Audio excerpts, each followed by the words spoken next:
Hoje é dia 3 de agosto de 2022, eu sou Maria Luísa.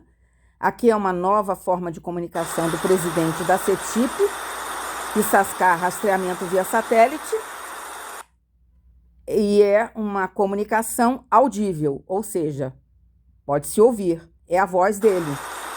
Quando a chuva faz som, é a voz dele.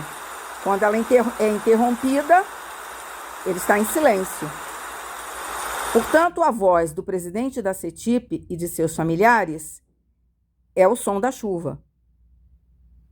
E a forma de comunicação dele visível é a tela de bloqueio no celular A12, já instalada, disparando há mais de 6 meses, desde o dia 22 de janeiro de 2022 até agora, agosto de 2022. Aqui o presidente se manifesta pelo som da chuva. O som da chuva é a voz dele.